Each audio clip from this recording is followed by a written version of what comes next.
my previous Star Wars analysis video, we discussed the sketchy line that clone troopers walk with slavery. Slavery is commonly thought of as unpaid labor. This is the assumption that we also have with clone troopers, that they are unpaid.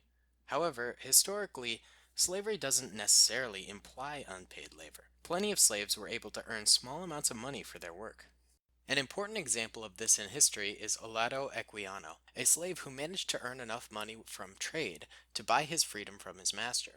I wanted to make this important distinction as to not contradict my previous video. So with this, we will go into the main topic of this video. Were the clone troopers paid for their service? Well, it is clear from the previous video that I made that clone troopers are not considered people by the laws of the Republic. It also has not been revealed in any information that I can find that clones received any sort of salary or pension.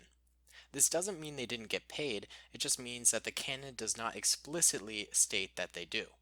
However, if we do some investigating and look at some facts, it is highly doubtful that the clones did get paid. One piece of evidence for this is the lack of personal items ever seen with clone troopers. Their bunks are always barren, and it seems the only thing in their possession are military serviced items. This isn't abnormal for troops not to carry their own things into combat, but even in modern militaries, people have small trinkets and things like video games that they can play in their base. We never see this with the clones, perhaps meaning they don't actually have any currency to purchase such things.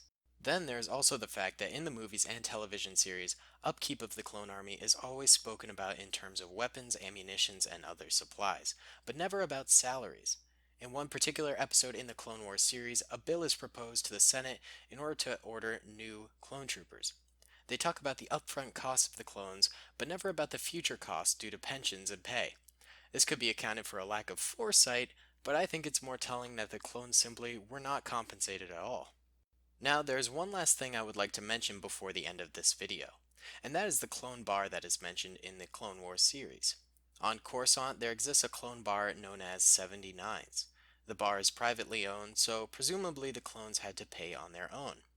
The question then comes into play, where did the clones get the money? It could have been stolen, or perhaps the clones were performing side jobs, but I'm not totally sure. Either way, guys, it does appear that the clones were not paid for their work. But what do you think? Am I wrong and they probably were compensated? If they aren't compensated, should they be? Let me know in the comment section below. Thank you guys so much for watching. I hope you enjoyed. I think I'm going to do some more of these analysis videos alongside my gameplay videos. I don't know. I think it's just kind of fun. If you guys are cool with that, let me know. And I'll see you all in the next one. Peace.